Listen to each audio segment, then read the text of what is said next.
Beneath the roar of the sea and the whisper of forgotten winds, there stood a mansion that no one dared to claim until she did. A single mother, broke, beaten by life, and holding a $1 deed that would change everything. Locals called it the Cursed Villa, but behind its shattered windows and rusted gates lay something no one could imagine, a secret buried under decades of silence, gold, and blood. What began as a desperate gamble would soon uncover a fortune worth $400 million, and a truth no soul was ever meant to find. The morning the letter arrived, the sky hung low over the coastline, a sheet of grey pressing down on a town that had long forgotten its own name. Clara Mayers stood by the window of her cramped apartment, her son still asleep in the other room, when the envelope slipped through the mail slot like an omen. A $1 property deed. At first, she thought it was a scam, some cruel twist of the universe trying to mock her empty wallet. But as she traced the embossed seal of the county and the faded gold emblem that read Estate Auction Division, something inside her shifted. It wasn't hope, it was something older, heavier, the kind of curiosity that lives between fear and fate. They said the mansion sat by the cliffs, an empire of rotting marble once known as the Villa Marina. A house so grand, it once threw parties for kings. But now the ocean had eaten half its beauty, and the other half had surrendered to time. Clara had lost nearly everything: her job, her marriage, her peace. She wasn't searching for a miracle anymore, just a chance, one chance to start over, even if it came wrapped in whispers of curses and decay. The locals had their stories. They said lights flickered at night in windows long shattered, that the last owner, a billionaire recluse, vanished without a trace, that sometimes you could hear piano notes drifting across the water when there was no wind. Clara didn't believe in ghosts, not the kind that rattled chains anyway. She believed in the ones that lived inside people: regret, desperation, memory.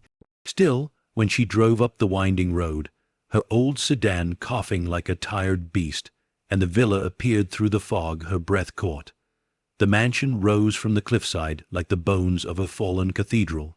Columns cracked, windows boarded, roof sagging under years of storms. Yet there was something majestic still, a dignity refusing to die. She stepped out into the cold wind, her boots crunching over gravel. The air smelled of salt and rust, the kind that stains forever. Her fingers tightened around the key, old, ornate, heavier than it should have been. The gate groaned as it opened, as if sighing from decades of silence. The courtyard stretched before her, overrun with vines that climbed the walls like ghosts trying to return home. For a moment she hesitated. Every instinct told her to turn back, but poverty doesn't negotiate with fear. Inside, dust lay thick as snow. The foyer was a cathedral of echoes. A chandelier swayed gently overhead, missing half its crystals. Paintings stared from the walls, their subjects long faded into ghostly blurs. A grand staircase rose in a curve toward darkness. Each step she took made the air shift, old memories, trapped too long, brushing against her skin. Somewhere in the distance, something dripped steadily. Water, or maybe time. Her footsteps carried her into the parlor. The fireplace was cold, but a half-burned log still sat inside, as if someone had left in the middle of a winter that never ended. On the piano, ivory keys were cracked, but when she brushed her fingers across them, one note hummed faintly through the air, soft, haunting, almost like breath. She froze, then it stopped. Her heart beat against her ribs, wild and uncertain. She looked around. The wind moaned through broken glass upstairs. Just the wind, she told herself, just the wind.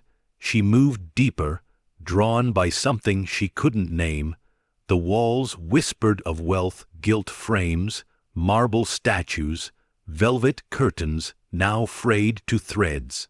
Every room was a museum of ruin, and then, In the dining hall, she saw the long table set for a feast that never happened, silverware tarnished, plates untouched, candles melted down to their ghosts. At the head, a single glass of red wine still stood, turned brown by time. She whispered to herself, "What happened here?" Her voice was swallowed by silence. Outside, the wind picked up again, rattling the doors as if the house itself exhaled. She felt it a pulse beneath the dust, a strange awareness, as if the villa knew she had come. Clara unrolled the old deed once more, running her fingers across the ink. For $1, it read, "The property here, by transfers in full to the bearer." No explanation, no reason, just a transaction that didn't make sense. Behind her, the floor creaked slow, deliberate. She turned, nothing, but she could swear she saw movement at the end of the hall, a flicker of shadow retreating into the dark. Her breath fogged in the cold air. Her body wanted to flee. Her mind refused. She followed. The corridor narrowed, lined with portraits, each one slashed across the eyes. Whoever had lived here hadn't wanted to be remembered. At the end, a door stood slightly ajar, light seeping from beneath it, faint, golden, impossible, because she hadn't turned on any power. Her hand trembled as she pushed it open. The room beyond was small, maybe once a study. Shelves sagged with books swollen from damp. A desk sat beneath a shattered window, and on the desk, amid the rot and dust, a single candle burned, its flame steady, untouched by the breeze. Clara stared. Her mouth went dry. There was no smell of wax, no melted residue, just flame alive where nothing else was. Then, as if acknowledging her, it flickered once and went out. Darkness swallowed the room. Her heart thundered. Somewhere outside, the sea crashed against the cliffs, and she heard, faintly, what sounded like laughter carried on the wind, not cruel, not kind, just old. She stumbled back, nearly tripping over a fallen chair. Her flashlight, she had left it in her coat pocket. Hands shaking, she fumbled it out, its weak beam cutting through the dark. On the desk beside the dead candle lay a photograph. It was stuck to the wood by moisture, but she peeled it away carefully. The image showed a family, elegant, smiling, standing right where she was now. Behind them, the same cracked walls, the same window, long before ruin set in. And at the center of the group was a young woman with eyes that looked almost like hers. Clara swallowed hard. The back of the photo had writing faded, nearly gone, but legible enough to read 2 words, "Welcome home." Her skin prickled. A sound came from the hallway, soft, like a foot dragging. The beam of her flashlight trembled as she turned it toward the door. The noise stopped. Silence, but heavy, charged, waiting. Clara took one slow breath. "It's just the house settling," she whispered. But the house wasn't settling. It was watching, and deep beneath its foundations, some mechanism, some presence seemed to stir. As the sun began to sink into the ocean outside, shadows stretched across the marble floors, swallowing the last traces of daylight. Clara stood alone in the dying light, clutching the photograph, unaware that her $1 gamble had just awakened a story far older and far darker than she could ever imagine. The air inside the villa held its breath, as if waiting for her next move. And she, trembling but unbroken, whispered to herself, "If this place wants me gone, it'll have to try harder." Outside, thunder rolled over the sea, a distant warning that the house no one wanted had finally found its new keeper. As the night crept in, Clara stepped deeper into the silence, unaware that with every step the past was beginning to wake. As the wind howled through the broken halls, she realized the story was only beginning. By morning, the storm had passed, leaving a pale fog curling over the cliffs like breath from the sea. Clara hadn't slept. The candle's dying glow haunted her, and the photograph, that impossible photograph, lay on the nightstand, and beside her bedroll. She'd unrolled her blanket in the old parlor, the only room that didn't feel completely hollow. Her eyes were red from exhaustion. Every creak in the walls had sounded like a whisper. Every gust of wind had carried a name she didn't want to hear. Now, the house was silent again, too silent. She brewed instant coffee over a portable gas burner, its smell cutting through the damp air. The steam rose in thin curls, the only warmth in a place built for ghosts. The photo lay in front of her. The ink was so faded that the edges had started to bleed into the paper. But that face, that woman in the center, it still looked uncannily familiar. Same cheekbones. Same gaze that refused to yield. Maybe I just see what I want to see, Clara murmured to herself, but she didn't believe her own words. She packed her bag, flashlight, and a notepad where she had scribbled things she wanted to check: electricals, foundation, roof leaks. It was a habit from a brief stint in real estate maintenance before everything fell apart. Even in ruin, she needed order. The main hall greeted her with the same heavy stillness. The chandelier caught the morning light through broken glass, scattering it into fractured rainbows that shimmered over the cracked marble. The beauty hurt her eyes. It felt like the house was showing her what it used to be, just enough to make her ache. In the corner stood an arched mirror, half shattered. When she passed by, her reflection fractured into three versions of herself, one tired, one determined, one afraid. For a heartbeat, she swore the one in the middle turned its head slower than the rest. She kept walking. The library was next. The door resisted as she pushed it open, hinges screaming in protest. The air inside was colder, dense, with the smell of paper and mold. Shelves towered to the ceiling, their contents collapsing in slow decay. She brushed her fingers along the spines, dust blooming into the light like ghosts escaping pages. Titles whispered of a forgotten world: maritime law, 1912, European gold standard, the lost houses of Valmont. And there, half buried under a fallen beam, she saw a ledger, thick, leather, bound and sealed by a rusted clasp. Her pulse quickened.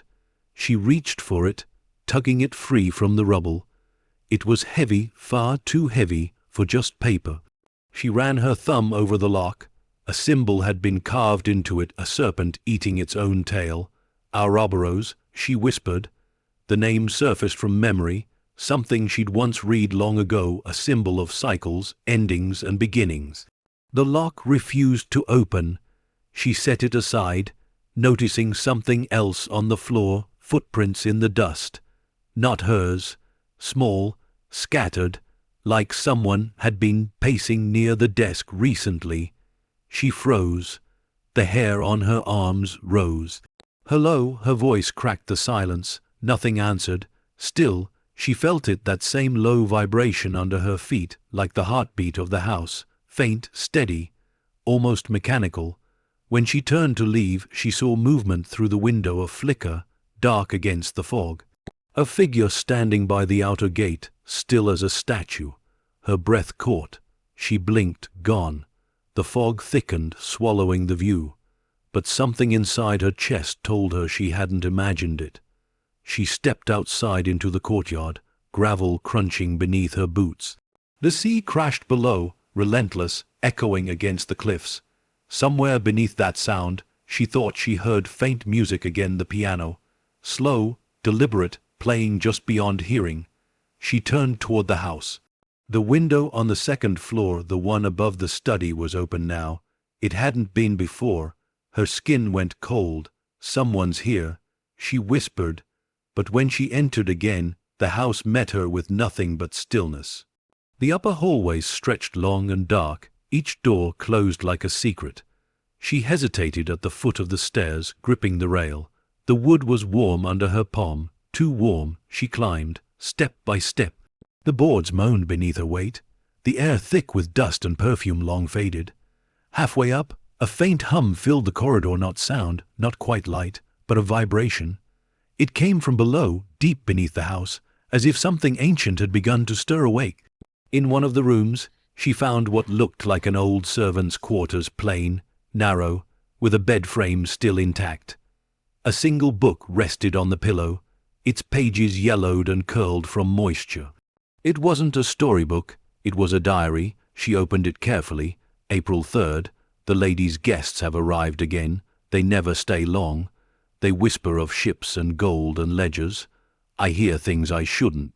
The cellar is forbidden after sundown. Clara's chest tightened. She turned the page. April 7th. The lights under the floor flicker. The lady says it's the power lines, but I've seen no wires. Sometimes I hear humming below the walls. I think it's alive. Her fingers trembled as she read the last entry. April 9th. I think the house keeps secrets. I think it remembers everything. The ink ended there. Thunder rolled again in the distance, though the sky was clear. Clara shut the book and backed away. It felt as though the house had waited decades for her to find that diary. She descended the stairs, heart pounding, mind racing. Her reflection in the cracked mirror caught her eye again this time. The fractured face looked almost amused. Downstairs, she returned to the parlor. The candle on the desk had burned out, yet faint soot trails marked the air above it as if it had relit itself in the night. The photograph was still there, but now the ink had changed. The words on the back no longer said "Welcome home." They said "Don't go below." Her throat went dry. She backed away slowly, clutching the photograph to her chest. The ledger in her bag seemed to pulse faintly with warmth, like it wanted to be opened, like it wanted to be found. Outside, the fog was thinning. Sunlight cut through the mist, revealing the sea in fragments of silver and grey. The world looked calm again, normal. But Clara knew better now. The calm was only on the surface. The house was breathing, and somewhere beneath it, something was waiting. She stood on the steps, wind tugging at her hair, the ocean roaring below, and she whispered to the house, half plea, half challenge. "I don't know what you are," she said softly, "but I'm not leaving." For a moment, it felt like the wind paused, listening. Then, from deep inside the villa, a faint metallic clang echoed through the halls, distant, deliberate, like the closing of a vault. Clara turned toward the sound, every instinct screaming at her to run, but curiosity or fate pushed her forward. As she stepped back into the shadows of the grand hall, she felt the air shift once more, colder now, sharper, as if the house had acknowledged her choice. And in that moment, she realized something she hadn't before. She hadn't found this house. It had found her. The floor beneath her vibrated, almost imperceptibly, and far below the stone, something clicked, a sound like a lock turning after a very long sleep. As the fog lifted from the cliffs, the real story of the dollar house had only just begun. After the fog lifted, the house seemed almost merciful in the daylight, soft gold spilling through shattered windows, catching on the dust like memory suspended in air. But light couldn't change the truth. The walls still groaned, the floorboards still whispered, and beneath all of it, the same uneasy pulse seemed to hum through the bones of the place. Clara moved through the corridors with a notebook in one hand and her flashlight in the other, though she didn't need it anymore. The sun had broken through the clouds, and its light stretched deep into the forgotten corners, exposing the villa's former glory. The more she saw, the more her heart ached. There had been grandeur here once. She could feel it, even beneath the decay. A marble staircase, though chipped and cracked, curved upward like a ribbon frozen in midair. The banister still bore traces of gold leaf beneath the dust. Each door was hand-carved, the work of artisans who had long since become ghosts. And everywhere, the same haunting contrast, beauty strangled by time. In the music room, a grand piano waited beneath a shroud of cobwebs. Its lid was half open, the strings dulled to silence. Clara lifted the cover and ran her hand across the wood. Her reflection swam faintly on the surface, broken by scratches that looked like claw marks. She pressed a key. A note trembled out low, uncertain and strangely alive. Then another joined it. She froze. Her hands were still. Yet the piano continued soft, deliberate, like fingers brushing across keys unseen. The melody was mournful, familiar. It faded before she could breathe. Only the ticking of a loose chandelier crystal remained, swinging gently in the still air. Clara exhaled shakily and whispered, "You're just tired." But the sound in the walls disagreed. Moving to the far end of the room, she noticed portraits lined in a row once, grand family paintings now darkened by mildew. The faces had been slashed, just like the ones in the hallway. Every eye painted on those canvases was gone, carved out with precision. One, however, was different. The largest portrait, a woman in an emerald gown standing beside a marble fountain, had been left untouched. The paint was cracked but still radiant, the woman's expression frozen somewhere between grace and sorrow. Her nameplate read, Lady Eveline Marana. Clara whispered the name aloud. It felt heavy in her mouth. The air shifted again. Somewhere upstairs, a door shut on its own. The silence that followed wasn't empty, it was thick, like the house had inhaled and was waiting for her next move. She walked closer to the portrait. The lady's eyes, a pale green, seemed to meet hers even through the years of fading varnish. There was something unsettlingly human about them, the kind of expression that doesn't die with time. Clara lifted her phone and snapped a photo. The camera flickered, then went black. She frowned and tapped the screen. Nothing. Dead. The battery had been full an hour ago. When she turned back to the portrait, for just a heartbeat, just long enough to make her doubt herself, the lady's head seemed tilted slightly differently than before. She blinked hard. "Get it together, Clara," she whispered. She turned and left the room, but as she walked away, she could still feel those painted eyes following her, not haunting, not hostile, but curious, watching. The next room she explored was the dining hall. She had seen it briefly before, that table set for a feast, long gone, but now she noticed the details she had missed the night before.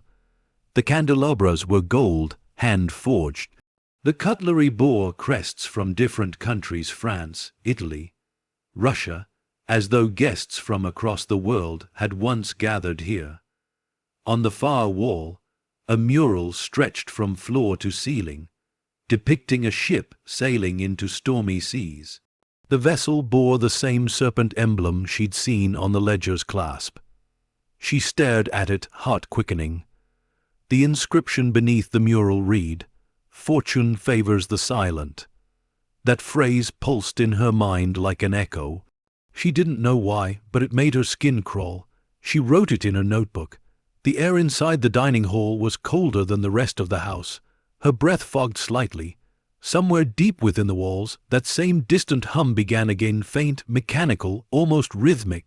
Clara followed it into the corridor behind the kitchen, where the air grew heavier, the smell of mold and salt filling her lungs. The kitchen itself was chaos: overturned chairs, shattered plates, a rusted stove. But in the center of the room, an old diary lay open on a counter, its pages water, stained and warped. She stepped closer. The ink had run, but a few lines were still clear. "The lady says the cellar must remain sealed. I've seen the workers bring crates through the night. They never return with them. If anyone asks, tell them the sea took it." Clara's hand trembled slightly as she closed the book. She already knew where this was leading, toward the cellar door she'd found earlier, sealed with iron, warning carved deep into the wood. And now, every corridor she passed seemed to bend toward it, like the house was gently guiding her to that one place she shouldn't go. When she reached the back hall, she stopped before the iron door. In the daylight, it looked even more ancient, the metal dark with corrosion, but the hinges strong, as if they'd been reinforced. Words were scratched into the surface, deep, deliberate, and almost desperate. Do not unseal what the sea buried. Clara stepped closer, tracing the letters with her fingertips. The metal was cold, unnaturally so. Beneath it, she thought she heard something faint, not a voice, not quite, but the murmur of something vast and submerged. She stepped back. The rational part of her mind screamed that this was just old plumbing, that sound carried strangely through stone. But another part, the part that had begun to believe the house was alive, whispered otherwise. As she stood there, her phone flickered back to life in her pocket. The screen glowed for just a second before the camera app opened on its own. The lens pointed directly at the door, and the screen displayed something she couldn't see with her own eyes, faint light pulsing from the cracks in the hinges, like the heartbeat of something buried. Then the screen went black again. Clara's pulse raced. Her breath came shallow. She took one step back, then another. The moment she turned away, she heard it 3 slow knocks from the other side. She froze. The sound wasn't loud, but it was deliberate. Knock, knock, knock, each one deeper than the last. The house went still. Even the sea outside seemed to hold its breath. Clara backed away until her shoulder hit the wall. The photograph she'd carried slipped from her pocket, landing face up on the floor. The woman in the picture, the one who looked like her, was now standing closer to the camera than before. Her hand was pressed against a door. The same door, the iron one. Clara stared, heart hammering. The house felt like it was closing around her, air thick, light dimming, everything pressing her toward the one truth she didn't want to face. This wasn't about fortune. It was about what had been hidden to keep the world safe, and now she was the one being invited to find it. As dusk began to bleed into the windows, Clara picked up the photo with trembling hands, whispering to herself, "Not tonight, not yet." But deep inside the villa, where the air turned to stone and the sea whispered beneath the foundation, something stirred, faint but real. A chain moved, a latch clicked, and the hum grew stronger. As the last light faded, Clara realized the house no one wanted was starting to remember her. The storm returned that night, without warning, a sudden crack of thunder over the cliffs that shook the windows in their frames. Clara jolted awake on the old couch, heart pounding, her breath catching as lightning split the sky and painted the villa in a brief flash of blue-white light. The grand chandelier above her trembled. Dust fell like slow rain. She sat up, disoriented, the notebook still open beside her, filled with questions she couldn't answer. What was hidden in the cellar? Why did the portraits bleed fear? And why, of all people, had this place chosen her? She reached for her flashlight. The beam cut across the foyer, landing on something she hadn't noticed before: muddy footprints trailing across the marble, leading from the front door toward the dining hall. Her body froze. The door had been locked. She was sure of it. "Hello." Her voice echoed through the vast chamber, bouncing off the cracked walls. Only the thunder answered. She followed the footprints, one slow step at a time. They were fresh, damp, glistening slightly under the flashlight's beam, bare footprints, human. They stopped near the mural, the ship in the storm, and disappeared into nothing. Her light trembled over the surface of the wall. For a moment, she thought she saw the serpent emblem shimmer, like paint coming to life. Then the thunder rolled again, and it was gone. She exhaled slowly, trying to steady her thoughts. Maybe the roof leaked. Maybe the water had trickled down. Maybe she was too tired to think straight. But the house didn't believe in maybe. She turned toward the staircase and froze. At the top landing stood a silhouette, tall, still, watching. The lightning flashed again, and it was gone. Her pulse thundered in her ears. "It's just my eyes," she whispered, "just the light." But something in her gut, deep, instinctive, told her otherwise. The house wasn't empty. She picked up her phone, flicked on the video camera. The battery indicator blinked red, but it worked. Slowly, she began recording as she ascended the stairs. The creak of each step sounded louder than thunder. Halfway up, she heard the piano again. 3 soft notes, the same as before, like a greeting or a warning. She turned toward the sound. The music room door was half open. Her flashlight beam trembled over the cracked keys, the scattered sheet music on the floor. The piano lid was raised, and inside it, resting atop the tarnished strings, lay something that hadn't been there before. A locket. Clara approached cautiously. The metal was old gold, its chain tangled, its surface engraved with initials E.M., Eveline Mariner. Her fingers brushed it, and an icy chill traveled up her arm. She almost dropped it, but something about it, the weight, the craftsmanship, made her hold on. When she clicked it open, she expected a photograph inside. Instead, she found a folded piece of paper, impossibly preserved. She unfolded it slowly. The handwriting was neat, deliberate. If the vault is opened, the house will remember everything. If you find this, leave before it does. The ink was smudged near the bottom, where a fingerprint, small, elegant, had pressed into it long ago. Clara's throat went dry. The vault. Her eyes darted toward the floor, toward the direction of the cellar. The thunder outside grew louder, closer. The windows rattled, and somewhere deep below the house, a metallic clang echoed, faint but unmistakable. She turned toward the hall.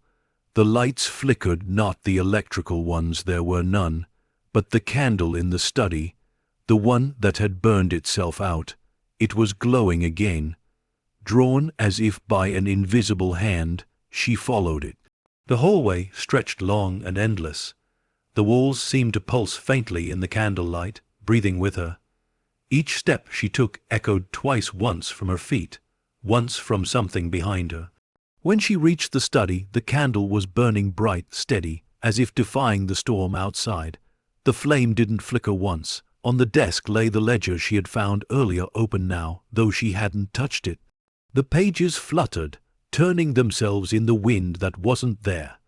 Numbers filled every line, strange transactions, coded names, currencies from across the world. At the bottom of one page, a phrase caught her eye. Project Scepter Phase Roman 3. Transfer via Mariner Estate. The words blurred as she stared at them, the ink seeming to bleed like fresh wounds. Her chest tightened, her breath shallowed. Then, softly, too softly to be wind, a voice whispered behind her, "Don't dig where the sea covers." She spun around. The room was empty, but on the glass of the window, fog had formed, and across it, a handprint slowly appeared. Clara stumbled back, the flashlight beam slicing across the desk. The flame of the candle flared high, almost white. Then it snuffed out completely. Darkness, the kind that swallowed sound. Her own heartbeat filled her ears. She forced herself toward the hall, the air growing heavier, thicker, the house groaning like a living thing. When she reached the staircase, lightning struck again, and in that flash, she saw it. The silhouette again, standing below, this time at the base of the stairs, looking up. She screamed.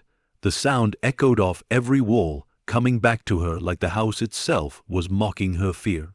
She blinked, and it was gone again. Nothing left but silence and the slow creak of the house settling. Clara pressed her back against the wall, sliding down until she sat on the step, gasping. The photograph fell from her pocket once more, landing face down beside her. When she flipped it over, new words had appeared in the same faint gray ink. The key is not metal, the key is memory. Her trembling fingers tightened around the photo. Thunder roared again, shaking the villa to its core. Something deep inside the house shifted gears, turning, stones grinding, a mechanism awakening after years of slumber. The floor trembled beneath her feet. Then came the faintest sound, metal sliding against stone from below the cellar. Clara looked toward the dark hallway that led to the iron door. The storm outside howled louder, as if trying to drown the sound, but she heard it clearly. The lock was turning, and somewhere behind that door, the house or what it protected was beginning to stir.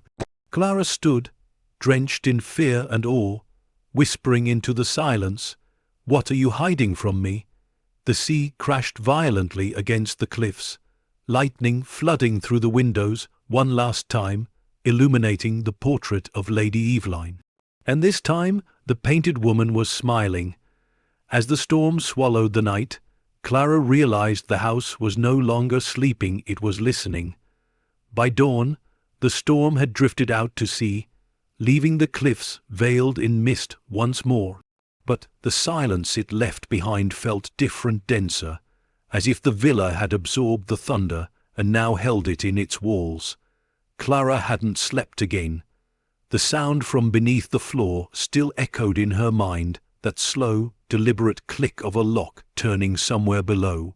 Every nerve in her body had screamed for her to leave, but something deeper anchored her there. She needed to know what waited behind that iron door. Now, the morning light washed the foyer in pale silver. She sat at the base of the staircase, the old photograph clutched in one hand, the serpent, marked ledger in the other. Both relics seemed to hum faintly, as if alive. The words written on the back of the photograph haunted her. The key is not metal, the key is memory. What did that mean? She looked around the hall at the paintings, the dust, the pieces of history scattered across every corner. The villa itself was memory, layers of it, decades sealed into its bones. Maybe the key wasn't something she could hold. Maybe it was something she had to understand. Still, she wasn't ready to face the cellar yet. Not after what she'd heard. Instead, she began searching for answers in the only place that still felt almost safe, the library. The air inside was cold, heavy with old paper and damp wood. Her flashlight swept across the titles she hadn't touched before: histories, inventories, correspondences. On one of the lower shelves, a stack of letters lay tied together with faded blue ribbon. Clara untied it carefully, dust rising like a sigh. The handwriting was elegant, written with the same initials: E.M. My dearest brother, the transfer is complete. The crates arrived last night under the fog. We sealed the lower chamber, just as instructed. None of the staff suspect the truth. I can feel it, the weight of what we hide. Some call it fortune. I call it a burden of silence. The letter stopped abruptly. The page had been torn away. She read the next. April 1947. They told me not to open the vault again. They said the world must forget. But how does one bury what glitters even in darkness? A chill crawled up her spine. The ledger, the serpent emblem, the hidden vault, it was all connected. The sea crashed outside, steady and rhythmic, as if marking time for her discovery. Clara folded the letter gently, placed it back among the rest, and noticed something odd. The bookshelf behind it had a faint draft. She ran her fingers along the wood and found a seam, barely visible beneath the years of grime. She pressed. Something clicked. The shelf shifted slightly inward, revealing a narrow slit, a hidden vent or passage, no wider than a hand. A breath of air escaped, cold and metallic. She leaned close. From deep inside, she heard it again, that low, constant hum. Her heart raced. All right, she whispered to herself, show me. She pressed harder. The shelf refused to move further, locked by something internal. But the draft told her enough. There was another space behind this wall. A hidden chamber, sealed long before she arrived. And it wasn't empty. As she stepped back, the air behind her changed. The house always seemed to move when she found something it didn't want her to. From somewhere upstairs came a faint thud, something falling, then silence. She turned her light toward the staircase. A shadow stretched across the floor, not hers. It lingered for a moment, then disappeared into the dark beyond the hall. Who's there? She called out, her voice trembling but strong. No answer, only the soft groan of the old wood, shifting like breath. She climbed the stairs slowly, the beam of her flashlight gliding over the cracked wallpaper and rusted sconces. The air grew colder with each step. At the end of the hall, one door stood open, the master bedroom, the room of Lady Eveline Marana. She stepped inside. The air was stale, perfumed faintly with something floral that hadn't existed in decades. The bed was vast, its canopy torn and moth-eaten. The vanity mirror was shattered, reflecting her face in 100 broken fragments. On the dresser sat a jewelry box, ornate, golden, untouched by dust. Clara's hands shook as she opened it. Inside were pearls, rings, and beneath them, a small brass key. The sight of it made her breath hitch, but something felt wrong. The metal was rusted, yet warm, like it had just been held. She turned it over in her palm. Engraved on the side was the same serpent symbol, curling into itself. A whisper, faint and unmistakable, rippled through the air. "The key is not metal." Clara gasped, nearly dropping it. The sound hadn't come from her mind. It had come from the mirror. Her reflection stared back at her, but the lips in the glass were moving slower, whispering words she hadn't said. She stumbled back, her breath sharp and quick. Lightning flashed through the window, and for a heartbeat, the room was full of movement, dozens of figures reflected in the broken mirror shards, each standing still behind her. When the light faded, they were gone. The jewelry box slammed shut on its own. Clara backed out of the room, shaking, her footsteps echoing down the hall. She clutched the key in her hand, its edges biting into her skin. She didn't know if it would open the iron door. But every part of her being screamed that she was getting close, too close. By the time she reached the foyer again, the storm had begun to gather once more. The house moaned under the wind, the walls quivering like living flesh. She stood at the top of the cellar stairs, flashlight trembling, breath shallow. The door waited at the bottom, black, ancient, defiant. Her voice came out a whisper. "If I open you, will you finally tell me the truth?" The only answer was a faint vibration beneath her feet, the same mechanical heartbeat that had haunted her since she arrived. She descended the stairs, one careful step at a time. The key burned warm in her palm, pulsing with each step like it was alive. The cellar swallowed the light. The air grew colder. The smell of metal and earth filled her lungs. At the base, the iron door loomed larger than she remembered, a slab of dark steel, veined with rust and salt. Her flashlight flickered as she raised it. The carvings on the surface do not unseal what the sea buried seemed deeper now, sharper, as if freshly cut. She reached out and pressed the key against the lock. It didn't fit. It didn't even belong there. The hum from behind the door grew louder, the vibrations running up her arm, into her chest, like a living thing sensing her touch. She stepped back, trembling. "The key is not metal," she whispered again. Then what was it? Above her, the wind screamed through the broken windows. The whole villa groaned, alive with storm and memory. She turned toward the stairs but froze. There was someone standing in the doorway at the top. A man's silhouette, still, silent, watching. She lifted the flashlight, but the beam flickered and died. For a moment, the world went completely black. Then came the sound, slow footsteps descending the stairs toward her, one by one, measured, heavy. Clara's breath caught, her voice wouldn't work. The cellar swallowed the light and the sound until only her heartbeat remained. And then, from behind the iron door, came a voice so faint it could have been memory itself. "You were never meant to find me." The words slid through the air like ice. Clara stumbled backward, tripping against the cold stone wall, eyes wide in the dark. The voice came again, softer now, almost tender. "But you already have." Thunder cracked above, shaking the house from foundation to roof. When Clara's flashlight sputtered back to life, the doorway was empty. But the iron lock was glowing faintly pale gold, pulsing in rhythm with her heart. As the storm raged once more, Clara realized the door wasn't waiting to be opened. It was waiting for her. The rain began again before dawn, a whisper at first, then a steady rhythm against the cracked windows. The villa sat shrouded in grey, the sea below restless and loud. Every beam in the old house seemed to tremble with the storm, as if it too was afraid of what stirred beneath.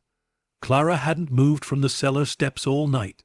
The glow from the iron lock had faded hours ago, but its memory pulsed behind her eyes, a phantom light she couldn't unsee. The voice still lingered in her head, soft, deliberate, almost familiar. "You were never meant to find me." She whispered back into the dark. Then, "Why do you keep calling me?" Her words vanished into the still air. No echo, no answer.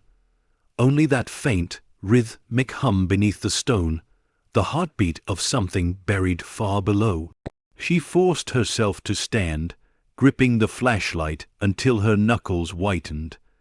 The floor felt different now, a faint vibration through her boots, subtle but constant, like the house itself was alive and breathing. The iron door loomed before her, its surface slick with condensation. She traced the edges, finding grooves and indentations that hadn't been visible before. Under the rust, symbols were carved, the same serpent, the same looping circle she'd seen in the ledger, and beneath it, a single Latin phrase etched deep into the steel, "Mare custode it veritatem." Her voice trembled as she translated. "The sea guards the truth." The words sent a chill crawling down her spine. She stepped back, scanning the door, searching for any mechanical weakness, hinges, locks, bolts. There were none. Only the faint outline of a seal, as if the door had been welded shut from the inside. Her flashlight beam caught something on the ground, a faint trail of red, brown marks leading away from the door toward the far wall. They weren't recent, dried, flaked, too dark to be rust. She followed them slowly, her breath shallow. The marks led to a collapsed section of brickwork, where part of the wall had caved inward long ago. Water trickled faintly through the cracks, carrying the scent of salt and iron. She knelt down, brushed away the debris, and uncovered something buried just beneath the edge of a metal plate, smaller than the door but carved from the same material. She pried it loose. Beneath it lay a hollow compartment, and inside, a key. Not metal, crystal. It shimmered faintly even in the dim light, translucent and cold. Her hands trembled as she lifted it. The surface was etched with veins of gold that pulsed like living light. The key is not metal. The key is memory. The phrase struck her again, sharper now, alive with meaning. When her fingers closed around it, the hum beneath the floor grew louder. Not mechanical anymore, rhythmic, human, almost like a slow heartbeat sinking to her own. The air thickened, the temperature dropped. She turned toward the iron door. The key vibrated faintly in her palm, responding to the unseen energy seeping through the metal. Her pulse raced as she stepped forward, every instinct screaming that once she crossed this line, she couldn't go back. Still, she pressed the crystal against the center of the door. At first, nothing happened. Then a deep, resonant thrum. The lock flared with light, golden veins racing across the iron like molten roots. The carvings began to move, shifting, rewriting themselves into patterns that glowed through the rust. The serpent uncoiled, the circle broke, and the air around her changed, a rush of wind, a burst of heat, a single metallic click. Then silence. The seal had broken. Clara stumbled back, covering her mouth as a gust of air burst from the cracks. It smelled of age and dust, and something else, oil, perhaps, or salt water trapped for decades. The entire villa seemed to exhale, a sigh that echoed through the halls above. Her flashlight flickered. For a long moment, she simply stood there, afraid to move. Then, slowly, the door shifted. Not fully open, just enough to breathe. A sliver of blackness appeared, so deep it swallowed the beam of her light. She hesitated, and then the whispers began, faint at first, like water running through pipes, then clearer voices overlapping, echoing from somewhere beyond. Men speaking in languages she didn't understand, the clinking of tools, the rumble of machinery long dead, memories, not her own, the house's. She could feel them bleeding through the air, crawling beneath her skin. She backed away, clutching the crystal key to her chest. The whispers rose louder now until one voice broke through calm, commanding, unmistakably human, "Seal it. No one must ever know." The sound jolted her. She dropped the key. It hit the stone floor and shattered into a dozen shimmering shards. The whispers stopped. Silence. Only the echo of her own breathing filled the cellar. Clara fell to her knees, staring at the broken pieces scattered across the ground. Each fragment still glowed faintly, tiny stars pulsing in the dark. Her flashlight flickered once more, and in that momentary burst of light, she saw it, beyond the cracked door, a narrow tunnel descending into blackness.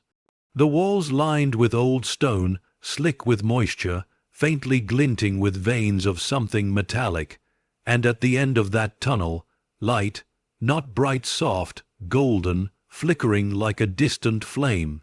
It beckoned, her body moved before her mind could stop it. She gathered the shards of the key, placed them in her pocket, and stepped closer to the door. Every sound in the world seemed to fade: the wind, the storm, even her heartbeat. Only the low hum of the villa remained, vibrating through her bones like a warning. She pressed her palm to the metal and pushed. The door groaned, then opened wider, stone grinding against stone. The air that poured out was heavy and cold, yet strangely clean, like the breath of something preserved. She lifted her light and stepped through. The passage swallowed her completely. The walls closed in, wet and narrow, the ceiling low enough that she had to crouch.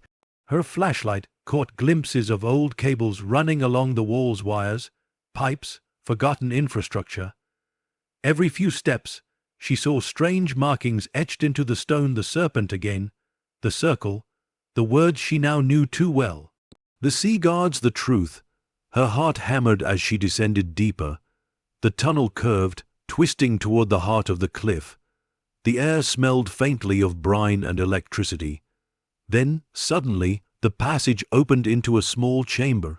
It was circular, carved entirely from stone, with rusted metal beams reinforcing the ceiling.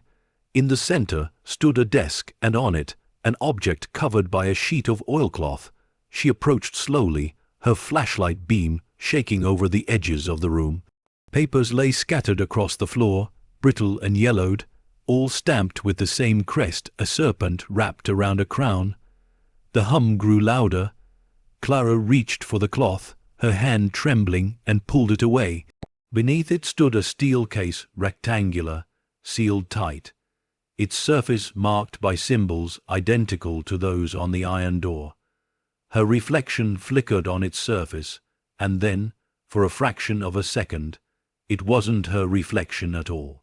It was a man, dressed in old-fashioned clothes, his face gaunt, eyes hollow, staring back at her with something between pity and warning. Then the light blinked out. Darkness rushed in, absolute and suffocating. Clara's voice broke in a whisper. "Who are you?"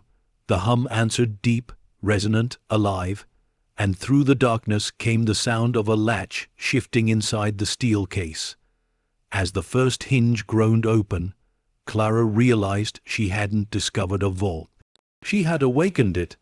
The light returned in fragments, the beam of Clara's flashlight sputtering through dust and silence. The air in the underground chamber was heavy, ancient, soaked in secrets. The steel case before her sat half open now, its lid quivering with the echoes of whatever force had unlocked it. Clara's breath came shallow. Her pulse thudded in her ears. Every instinct screamed to leave, but her curiosity, that cursed, relentless part of her, held her still. She leaned closer. The inside of the case glimmered faintly, not with gold, but with stacks of aged parchment, bound in ribbon and wax, documents, ledgers, records so old the ink had bled into the fibers. Her fingers hesitated above them before she finally reached in. The paper crackled like brittle skin. On the first page, written in a sharp, elegant hand, was a list of names, each one followed by a number, a date, and a symbol that repeated across the margins, the serpent encircling the crown. Mariner Estate Holdings Confidential, 1943-1951. She traced the topmost entry, Lord Whitcomb 10 crates, then another, Baron Delac, was 6 crates, and beneath that, in red ink, Shipment Scepter Vault 3 undersea line. Her stomach tightened. Shipment Scepter, the same phrase she'd seen in the ledger upstairs. Lightning flashed faintly through a hairline crack in the rock above, just enough to reveal more of the chamber. There were other crates here, smaller, sealed with metal bands, their surfaces stamped with numbers and foreign crests. Clara knelt beside one, brushing the grime away. A line of stenciled text appeared. Bank of Switzerland, transfer code #47A. Her hands trembled. This wasn't superstition or ghost story, this was history, sealed and buried. She pulled one of the ledgers fully into the light and opened it halfway through. October 2, 1945, Scepter assets relocated under Order E.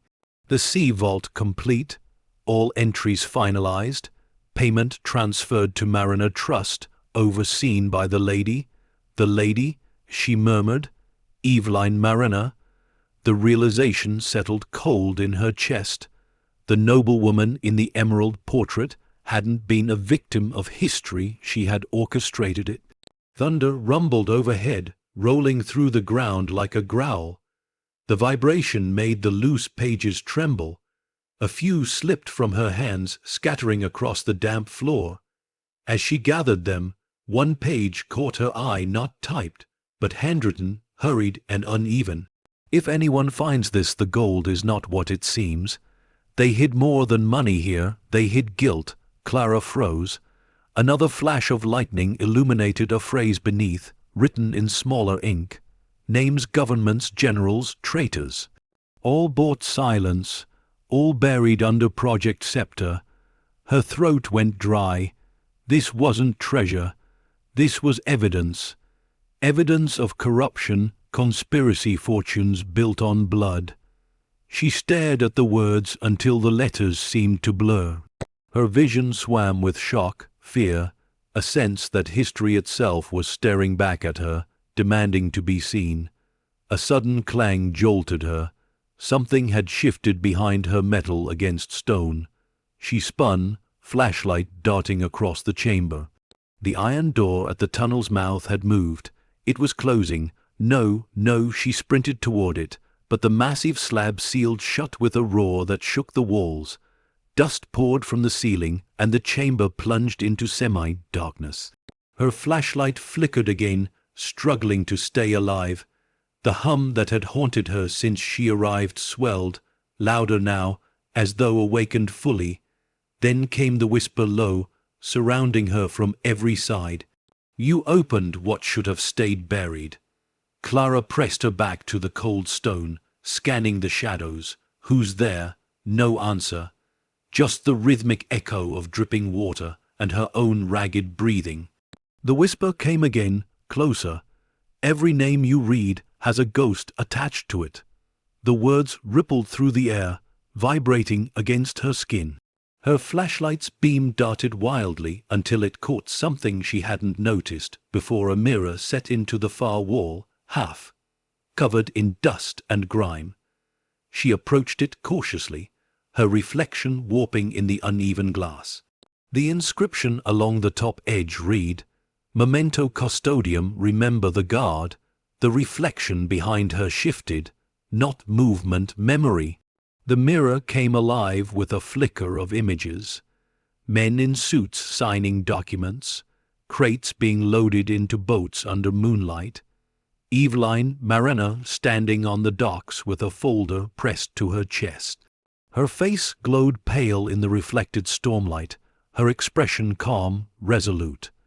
Then another figure appeared beside her, a man in a military coat, his features half obscured, his hand gripping Eveline's arm. The image pulsed, then dissolved into black. Clara stumbled back, heart hammering. "What did you do, Eveline?" she whispered. The answer came in the faintest echo of the past Eveline's voice, soft but sure. "I kept the world quiet. You won't." The chamber grew colder. Clara turned toward the steel case again, the ledgers now glowing faintly under the flashlight beam, as if reacting to her heartbeat. Pages turned on their own. One flipped open to a sketch, the outline of the villa itself, complete with underground tunnels branching out beneath the cliffs. At the bottom corner, a note written in a different hand. "The vault isn't the end. It's the mouth."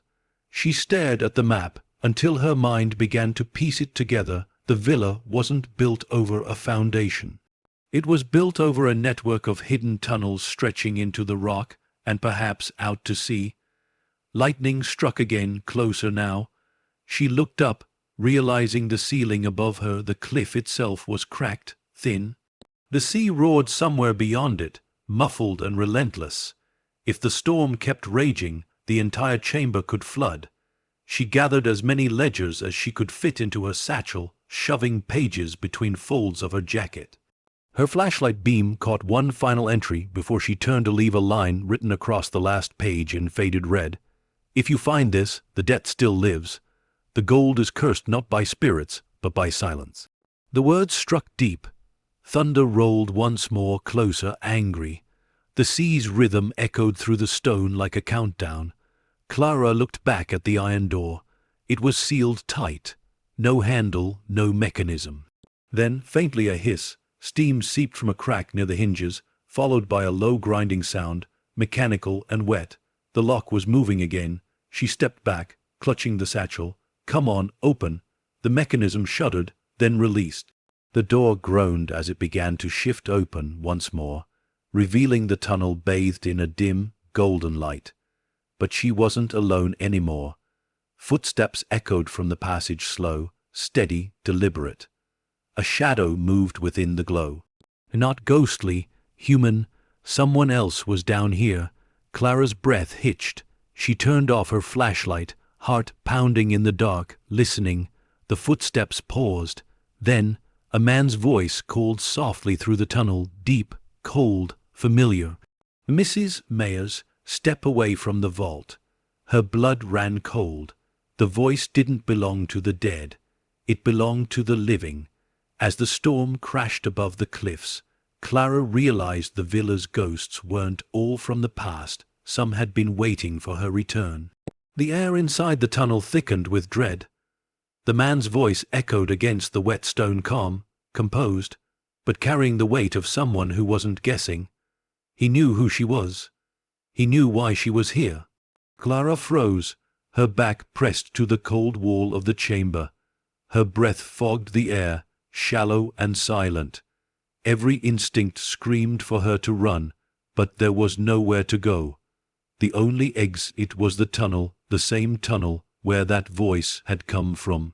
The light spilling through the half-open iron door wavered slightly, interrupted by movement. A shadow filled the passage, tall, deliberate, carrying something that caught the faint glint of light. A gun. "Who are you?" Clara's voice cracked against the damp air. The footsteps paused. "I'm the one who should be asking that." His tone wasn't angry, it was clinical, precise. The sound of someone who had done this before. "I don't mean you harm," he continued, "but you've just stepped into something far bigger than you understand, and far older." Clara swallowed hard. The satchel of ledgers clutched tight against her chest. "You knew about this place." "I did," he said, "and so did you the moment you signed the deed." The words hit her like a blow. She tried to steady her voice. "That house, it was sold for $1.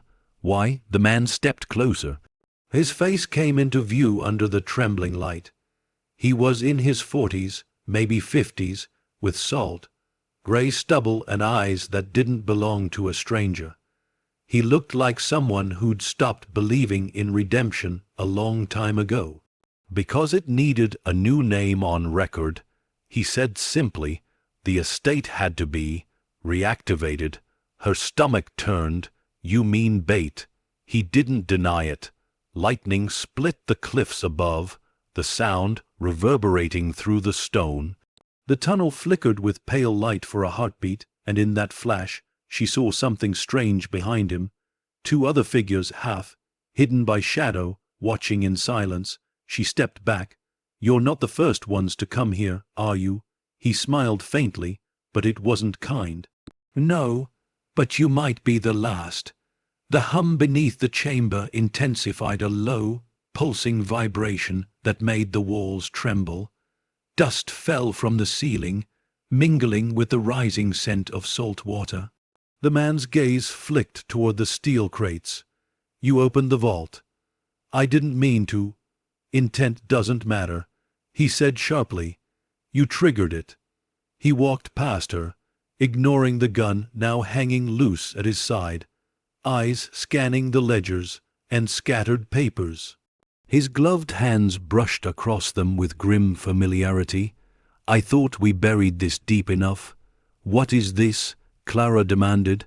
"What's Project Scepter?" He stopped, his jaw tightening. For the first time, the mask cracked just slightly. A secret that was never supposed to reach daylight. Clara's heartbeat quickened. These ledgers, they name people, governments, transfers. If this is what I think it is, it's what they think it is that matters. He cut in, pointing toward the ceiling, as if the entire world was listening. "And they'll kill to keep it buried."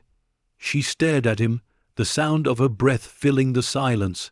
"Then why are you here?" His eyes flicked to hers. "To make sure history stays quiet." For a moment, the only sound was the echo of dripping water. Then something shifted, a tremor beneath the floor, soft but undeniable. The hum changed pitch. Clara felt it immediately, the pulse growing faster, louder, vibrating through her bones. The man looked down. "What did you touch?" "Nothing," she said. "It just started." But the walls disagreed. Cracks began to spider through the stone, thin at first, then spreading outward with the groan of something waking. The crates rattled. The ledgers slid from the desk. The man swore under his breath, turning to the others in the tunnel. "Get back. It's the pressure valve, it's failing." He lunged toward the vault wall, searching the surface for a release lever. Clara backed away, her flashlight darting wildly over the walls as water began to seep through the cracks, thin streams first, then steady trickles. The sea was coming for its secrets. "Help me," he barked, trying to wedge a metal bar into the crack. But Clara didn't move. She was staring at the mirror, the one that had shown her the past. The reflection was alive again, but not with memory, with movement. Eveline Mariner stood behind her own reflection, eyes dark, expression unreadable. Her mouth didn't move, but her voice filled the chamber, low and melodic, like the lull of the tide. "You opened the debt, child. Now the house must pay it." The mirror shattered. A blast of air surged through the chamber, followed by the deep, primal roar of collapsing rock. The floor heaved beneath them. The iron door slammed shut again, trapping them inside. The man grabbed Clara's arm, dragging her toward the back of the chamber. "There's another way out through the maintenance shaft." She stumbled beside him, clutching the satchel. "What about the files? The gold?" He shouted over the thunder of water pouring through the cracks. "Gold? That's not gold, it's leverage. Every crate here is worth a country's silence." They reached the far wall. The man yanked aside a rusted grate, revealing a narrow passageway. The sound of rushing water thundered closer. "Go," he ordered. Clara hesitated. "Who are you?" He looked at her, not with anger now, but with something like regret. "The one who helped build this lie." Then the chamber floor gave way. Water exploded upward, swallowing the ledgers, the crates, the steel case. The man shoved her through the passage before the current ripped him away. Clara crawled, choking, her flashlight swinging wildly as waves of black water surged behind her. The tunnel tilted upward, slick with moss and old pipes, the sound of the villa groaning overhead. She climbed until her arms burned, her lungs screaming for air. At last she burst through a grate into the wine cellar, gasping, soaked, covered in dirt and salt. The villa above her trembled with the storm's wrath, the floorboards creaking, the walls dripping with seawater. She looked back down the hole she'd crawled from, nothing but darkness. The sound of the sea roared far below, as if erasing everything that had just happened. Her flashlight flickered one last time before dying completely. In the dark, she fumbled through her soaked satchel. The papers were ruined, all except one. A single page. The ink had bled, but the words were still legible. "If you are reading this, you are now part of the debt." Her hand shook. She crumpled the page, clutching it to her chest. Upstairs, the house groaned again, a deep, aching sound, like wood remembering pain. Outside, through the shattered window, the black Jeep sat parked by the cliffs, its headlights cutting through the rain. Someone was still watching. Clara's breath trembled as she whispered to herself, "You think you buried it, but I saw it. I saw everything." She turned toward the stairwell, her steps echoing in the drowned silence. The house was no longer a mystery. It was a witness, and now, so was she. As dawn broke over the storm-torn cliffs, Clara realized she hadn't escaped the vault. She had carried its truth with her, and someone else knew it. The storm had broken, but peace never came. By morning, the sky hung low and bruised above the coastline, the kind of gray that flattened everything beneath it. The ocean was calm again, too calm, the waves dragging in slow, deliberate rhythm, as if the sea itself was thinking. Clara sat on the porch of the ruined villa, wrapped in a blanket, the taste of salt still heavy in her throat. Her eyes were raw from exhaustion, her skin pale from fear and cold. Every muscle in her body ached, but her mind wouldn't stop moving, replaying the night in loops, each one darker than the last. The vault, the man, the voices, the flood. She had seen too much to pretend anymore. The papers she'd salvaged from the satchel, what little the sea hadn't claimed, lay spread out beside her, pinned under a coffee mug and a rusted wrench. The ink had bled into ghostly shapes, but one line was still legible enough to haunt her. "The debt is inherited." She didn't know what that meant yet, but she knew she wasn't the only one left in the story. Down by the cliffs, the same black Jeep that had appeared weeks ago sat, parked at the edge of the road. Its windows were dark, its engine silent, but its presence was unmistakable. It hadn't moved all morning. She tried to convince herself it was nothing, maybe a fisherman, maybe a lost tourist, but the world didn't work that way anymore. Not after everything she'd seen. She sipped her coffee, bitter and cold, and stared through the mist, until her reflection disappeared in the window's glass. Inside, the villa was quieter than usual. No whispers, no footsteps, just the low hum of the wind through cracked walls. But that silence didn't comfort her. It felt like something holding its breath. Her phone had no signal, the landline was dead. Even the generator she'd tried to fix sputtered out after 10 seconds.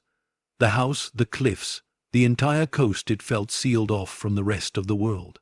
When she finally gathered enough courage to look outside again, the Jeep was still there. And now someone was standing beside it. A man. He didn't move, didn't pace, didn't signal. Just stood there, coat flapping in the wind, staring directly at the house. Clara's pulse jumped. She stepped back from the window, heart hammering, the wooden floor creaking under her feet. Her first thought was to grab the satchel, the ledgers, the notes, the proof, and run. But where could she go? The road out of town twisted along cliffs that could collapse with one hard rain. She crouched below the window, peering through the broken pane. The figure was still there, a black shape against the pale fog. Then, after several long seconds, he lifted his hand, a single slow wave. It wasn't a greeting. It was acknowledgement. He knew she was watching. Her breath came sharp and shallow. She stepped back again, reaching for her phone out of instinct. Dead screen. She turned toward the stairs, thinking of the upper floor. Maybe she could find another view, something that gave her a better look at who he was. Each step groaned under her weight as she climbed. The upper hallway smelled of sea salt and rot. Rainwater dripped through the ceiling into an old bowl she'd placed there days ago. She moved to the window overlooking the cliffs. The jeep was still there, but the man was gone. She scanned the horizon. Nothing. A whisper of wind slid through the cracks in the glass, cold against her neck. Then, from the hall behind her, a sound faint but unmistakable. A floorboard creaked. She spun around, flashlight trembling in her grip. Hello, silence, then another creak. Closer. Her pulse thundered in her ears. Who's there? No answer, just the long groan of the house settling, or maybe something moving. She took a step forward. The beam of her flashlight skimmed across the wallpaper. Pale water, stained, peeling, and caught something faint beneath it. Words, etched into the wall. She brushed the surface with her fingers, the damp plaster flaking away to reveal rough handwriting scratched deep into the paint. He's already inside. Her breath hitched, the light trembled. She stepped back, nearly tripping over the rug. No, that's not. Something moved downstairs. A single, deliberate thud like a door shutting itself. She ran to the stairwell, peering over the railing. The entryway was empty, the front door still bolted shut. But the wind had died completely now. Even the ocean had gone quiet. She could feel it, the stillness that always came before something happened. The house wasn't empty anymore. She descended slowly, one hand gripping the rail, her breath shallow. The faint metallic smell of salt and iron filled the air again, the same scent that had clung to the vault. Her flashlight cut across the foyer, then the parlor, then the kitchen. Nothing, until she reached the back hall. The door to the cellar, the one she had sworn never to open again, was standing wide open. The air pouring from it was cold enough to sting her skin. Her stomach twisted. No. She stepped closer, light trembling over the stairwell that descended into blackness. Something flickered below, not light, but reflection. Metal, wet, moving. She crouched, her heart racing, and whispered into the dark. Who's down there? The silence that followed wasn't empty. It was deliberate. Then came the sound she feared most, the slow, unmistakable creak of a footstep climbing the stairs from below. Clara stumbled back, her flashlight jerking wildly. Stay back, another step, then another. And with the third, a hand appeared in the beam of her light, wet, streaked with mud and rust, gripping the rail. Her breath stopped. The man from the vault, the one who dragged her through the tunnel. He stepped into the light, pale, drenched, his clothes torn, his eyes hollow but alive. You survived, she whispered. He didn't answer. His gaze moved past her, toward the living room, scanning the shadows.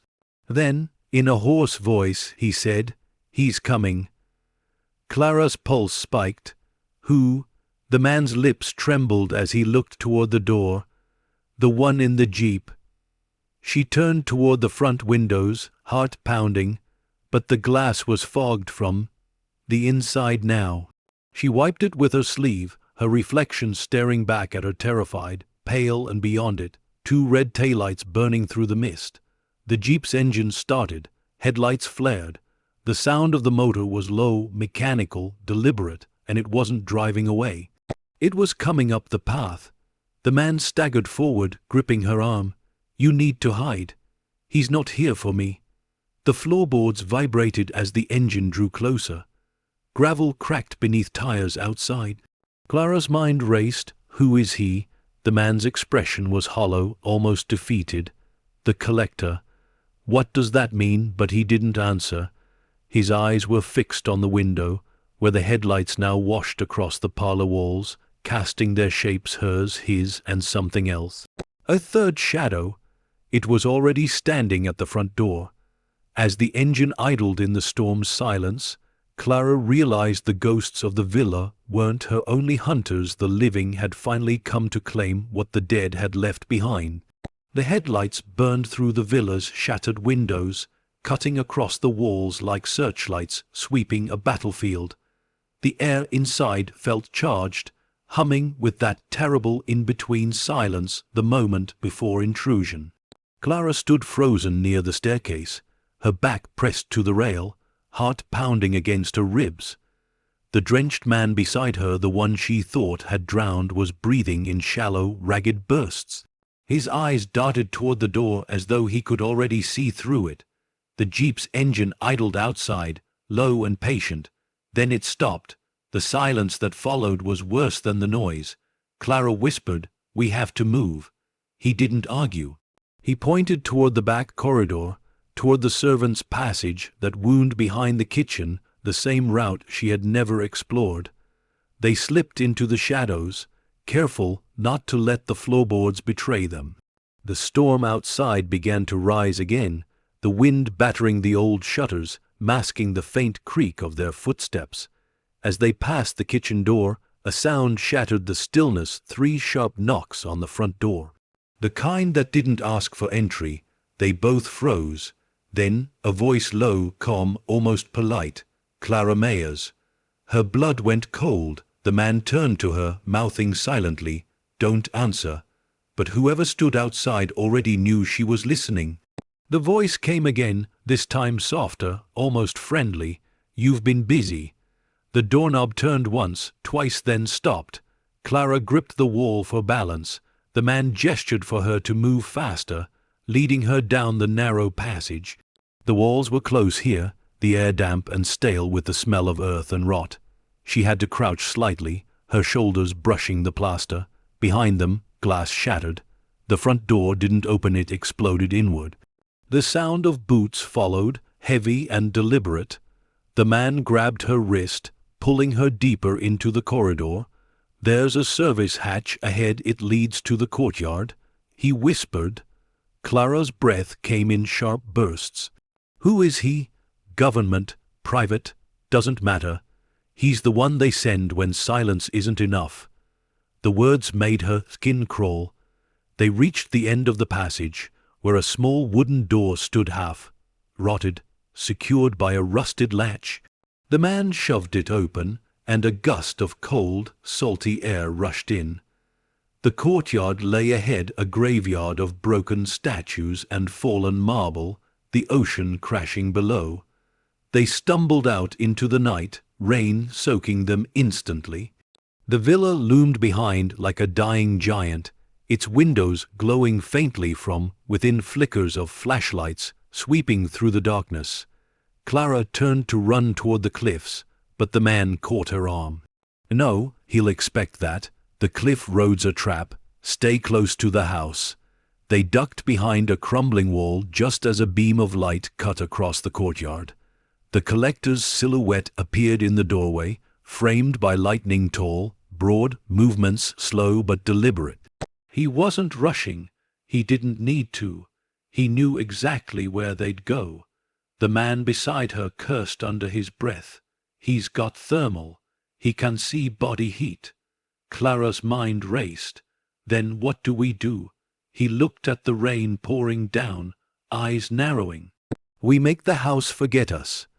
Before she could ask what he meant, he grabbed a fallen tarp from the ground and threw it over them, pressing her down into the puddled dirt. The cold mud soaked through her clothes, and her lungs clenched from the chill. The beam of light passed over them once, twice, then moved away. They waited.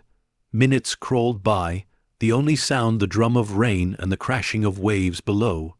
Finally, the man moved, slow and careful. "He's inside again. We need to move before he locks the place down." Clara pulled herself up, trembling, her breath fogging the air. The villa's lights flickered as if in warning.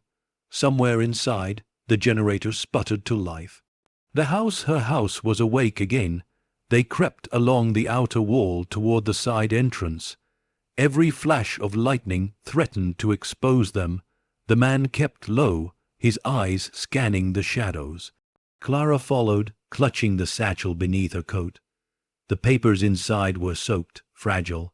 but they were proof of something that could destroy whoever had sent this man. They reached the side door. The man pushed it open just enough to peer inside. The hall beyond was empty. "Go," he whispered. They slipped back into the house. The air felt electric, every sound amplified, every breath too loud. Somewhere in the distance, a floorboard creaked. He was close.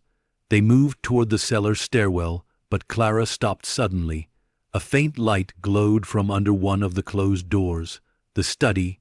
Something inside her demanded to look. To know, she turned the knob silently. The door opened with a slow, drawn-out sigh.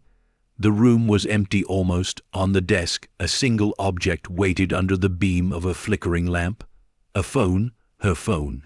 Dry, charged, screen glowing, and across it a single message: "You can't run from what you inherited." The man stepped up behind her, his voice low. "He's toying with you. Let's go." But she couldn't move. Her reflection stared back at her from the window, pale and shaking. The headlights of the Jeep still glowed faintly through the mist outside, but now there were two Jeeps. Her breath caught. He's not alone. The man turned sharply toward the courtyard. They brought a team. The next sound made both their hearts stop, the faint, mechanical whir of a drone overhead. Through the window, she saw its red eye sweeping across the yard. "They're scanning the property," he said, voice tense. "They want the files. You." Lightning cracked again, and for a single instant, she saw movement across the upper balcony. Two men, armed, moving in silence. "They're already inside," she whispered. He nodded grimly. "Then we go down. The cellar, the tunnels," he said. "You said they collapsed." She hesitated. "Part of it, not all." "Then that's our only way out." They moved quickly, descending the back stairs as the sound of boots spread through the villa above them, coordinated, precise. Whoever these men were, they weren't scavengers or thieves. They were soldiers of silence. By the time Clara reached the cellar steps, her hands were shaking so hard she could barely hold the light. The door to the tunnels groaned open again, releasing that same cold breath of air from below. The man turned to her, his voice rough but steady. "Once we're down there, stay behind me. Whatever happens, don't speak." "Why?" He looked back at her, his eyes reflecting the faint light from her flashlight hollow, haunted. "Because some of them still listen through the walls." Then they stepped into the dark, the sound of the storm fading above, replaced by the low rumble of the sea beneath their feet. Behind them, the men in black entered the villa, their flashlights slicing through the silence, their radios whispering one phrase over and over, the same one written on Clara's phone: "Recover the debt." As thunder rolled over the cliffs, Clara realized the real danger wasn't the ghosts of the past, it was the living men who still served them. The tunnels beneath the villa breathed like a sleeping beast, every drip of water, every groan of shifting stone, a pulse in its buried heart. The deeper Clara descended, the more the sound of the storm above faded, replaced by the low, rhythmic hum of the earth itself. Her flashlight's beam trembled across rough rock walls slick with moisture. The man led the way, his breath visible in the damp chill. Behind them, the echo of the intruders above faded, swallowed by the twisting labyrinth. "Keep your steps close to mine," he whispered. "These tunnels aren't mapped. Some lead to dead ends, others—" He stopped mid-sentence. The beam of his light caught something carved into the wall, an old marking, half faded, the serpent, the same symbol. Clara breathed. He nodded grimly. "They built this place long before the house. The Mariner family didn't construct the villa. They covered what was already here."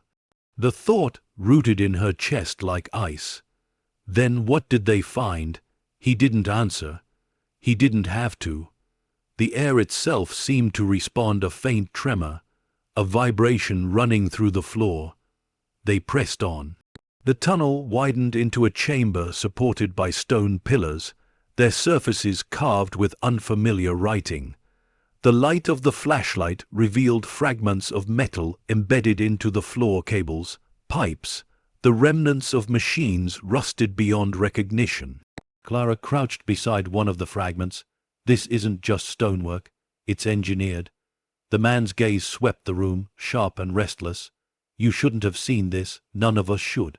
He crossed to the far wall and brushed his hand across the rock, revealing a perfect vertical line running from floor to ceiling.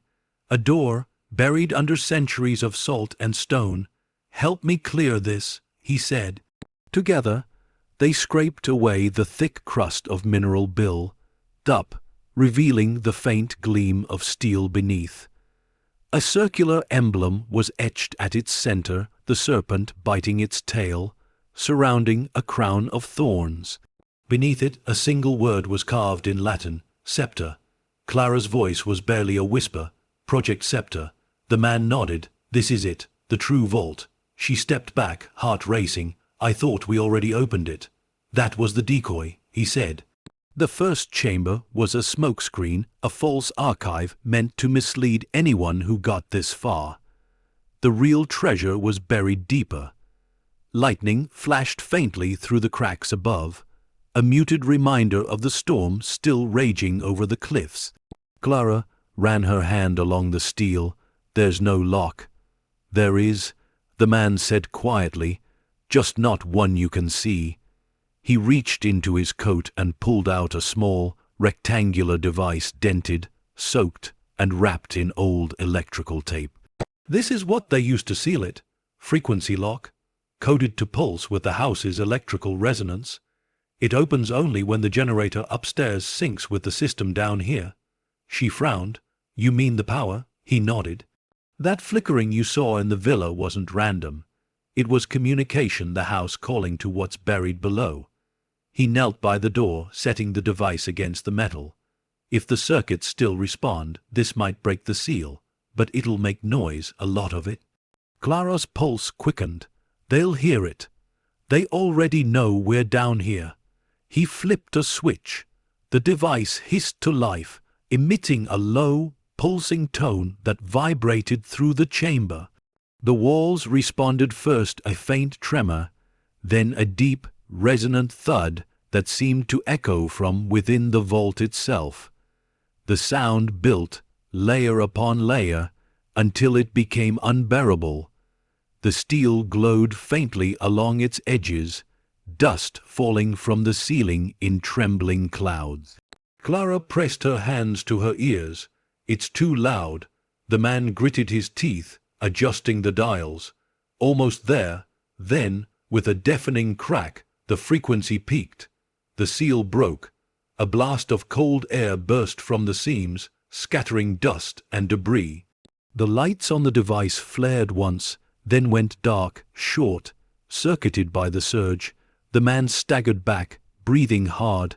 The vault door shuddered, then slowly began to slide open, metal grinding against stone. Clara raised her light. The space beyond was darkness made solid, thick, unmoving, endless. A wave of air swept through the chamber, carrying a smell that didn't belong to the earth, a metallic tang, sharp and strange, like old coins and ozone. The man looked at her, his voice rough. Whatever's in there, it's not gold. They stepped forward. The tunnel beyond the door sloped downward, the floor lined with steel panels engraved with numbers and names. The walls hummed faintly with residual energy, glowing in rhythmic pulses.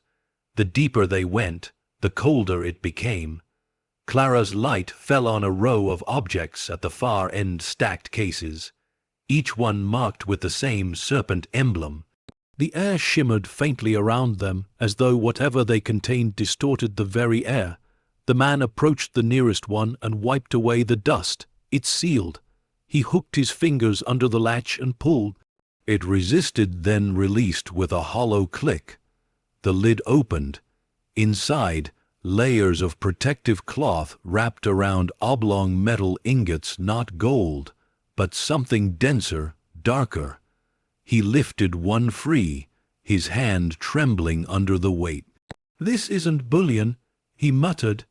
He cut himself off, staring at the inscription stamped into the side. Department of War classified 1945. Clara's breath caught. Weapons. He shook his head slowly. Data, archives, microfilm reels, encrypted. He turned one over in his hands. These aren't just assets.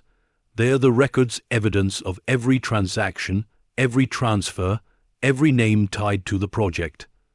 Clara felt her chest tighten. This could expose all of them, or kill you before you try. The words hung between them, heavy and real. A faint crackle filled the air like static, but not from the device. It was coming from the walls. The hum they'd heard before had returned, deeper now, resonating with the chamber. Clara looked up. The steel panels glowed faintly blue, as if reacting to their presence. What's happening? He stepped back. The system's waking up. A sound filled the room, not mechanical, but almost alive. A low, vibrating tone that grew into something that sounded almost like breathing. Clara's flashlight flickered, then went out completely. In the darkness, the cases began to pulse with light. One after another, faint golden symbols illuminated across their surfaces the same serpent, the same circle, each one beating like a heart. The man grabbed her wrist. "We need to go, now." Clara resisted. "Wait, we can't just leave it. This is proof." He pulled her toward the exit. "Proof of what, Clara? That the world runs on buried lies. That every empire was bought with silence." The air behind them changed a pressure wave, heavy and electric. The cases began to hum louder, their light intensifying. A metallic voice echoed through the chamber, distorted, ancient, almost human. "Unauthorized access detected. Containment active." Panels along the walls slid open, releasing bursts of cold vapor that poured across the floor. Clara's heart raced. "What is this?" He dragged her toward the door. "Seal protocol. Run." They sprinted back through the tunnel as the vault began to close behind them. The great steel door sliding upward with an echo like thunder. Clara stumbled, the satchel bouncing against her side. Pages flew loose, scattering into the dark. She didn't stop. The hum became a roar. They dove through the narrowing gap just as the door slammed shut behind them, the sound reverberating through the tunnels like the heartbeat of the earth itself. They landed hard on the stone floor, gasping, covered in dust and condensation. For a long moment neither spoke. The silence that followed was not peace, it was warning. The man turned to her, his face pale. "You wanted to know what they buried, Clara. You just found it." Clara looked back toward the sealed vault. Faint light still pulsed behind the cracks, as if something inside was still alive. She whispered, trembling, "And now it knows we're here." As the echoes of the vault faded into the dark, Clara realized they hadn't broken the seal to claim a fortune. They had awakened a secret that had been waiting for someone to open its eyes.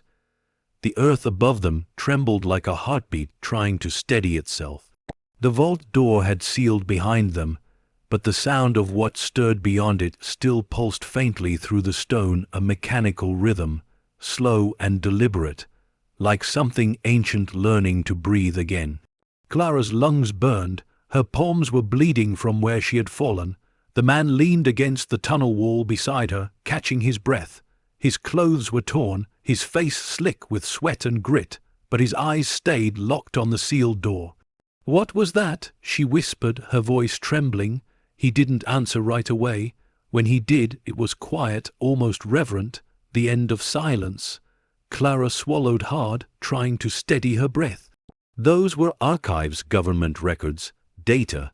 You said they were sealed for a reason. Why would they protect something like that under a house?"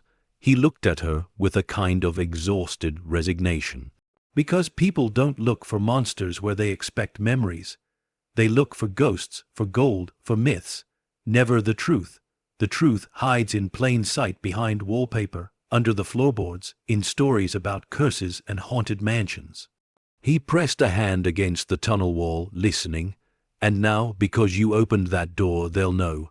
Who? He looked at her. Everyone who paid for this silence. The faint blue glow behind the vault's cracks flickered once more, then faded completely. The humming quieted, replaced by an almost unbearable stillness. Come on, he said. We can't stay here. The shock pulse will trigger the surveillance system above. They'll come. Clara rose unsteadily. The air smelled of rust and ozone, sharp and metallic. Every step echoed through the stone like a warning. As they climbed through the winding tunnels, the silence around them began to shift. Not gone, transformed. The hum had moved.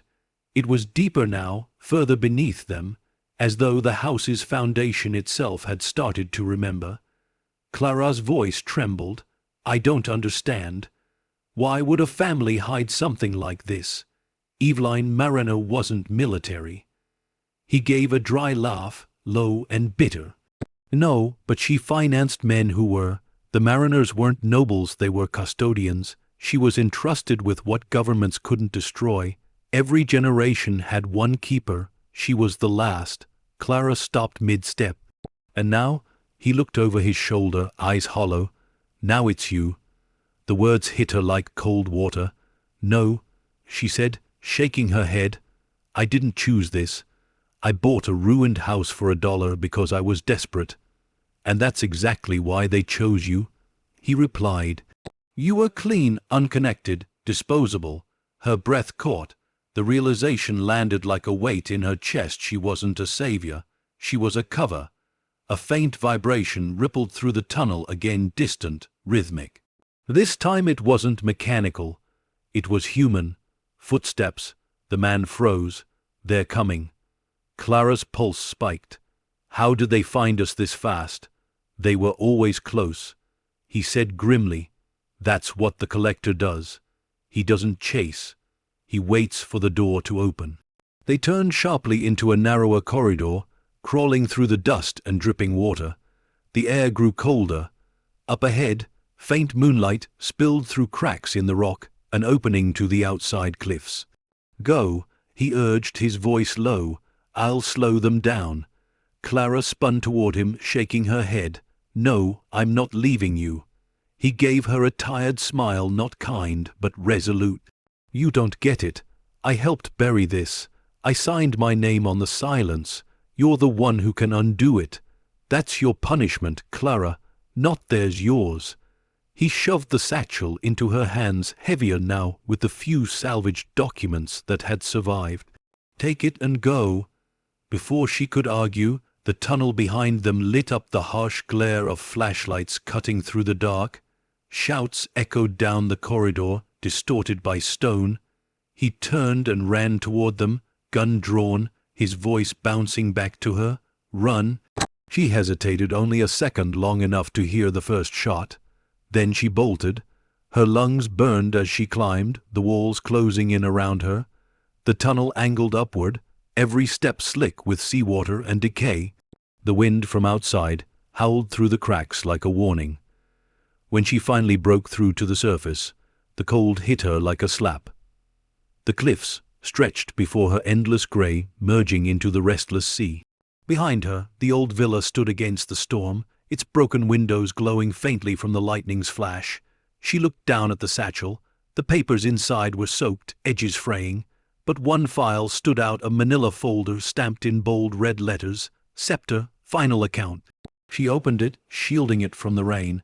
The first page was a list of signatures, government officials, military leaders, financiers. Every name crossed out in red except one. At the bottom, beneath the faded seal of the Mariner estate, a single signature remained. Eveline Mariner, and below it another name written in newer ink, Clara Mayers. Her heart stopped. The wind roared louder, whipping the pages from her hands. They scattered into the night like dying birds, torn away by the storm. She dropped to her knees, the weight of realization crushing her chest. Somehow, through whatever invisible hand had orchestrated this inheritance, she had already been written into the story long before she arrived. Her name hadn't been added recently. The ink was old, decades old. She whispered, trembling, how, but the sea offered no answer. A sudden light flared behind her, a beam slicing through the mist. She turned. The jeep's headlights cut through the rain again, this time from the road above. It had followed her. Two figures stepped out, silhouettes against the storm. The taller one raised a radio to his mouth. "She has the files," a voice said, distorted through static, "and the name." Clara clutched the satchel to her chest and backed toward the cliff's edge. The ocean crashed below, dark and endless. The voice came again, closer this time, no longer through a speaker, but through the air itself. "Clara Mayers, you were never meant to open that door." She spun, desperate, eyes wide. "Then why did you leave me the key?" The man stepped into the light, rain streaming down his face. His expression was calm, almost sorrowful. "Because someone had to finish what Eveline started." Behind him, the second figure raised something metallic, not a gun. A transmitter. Its screen pulsed faintly blue, the same color that had glowed inside the vault. Clara's breath caught. "What is that?"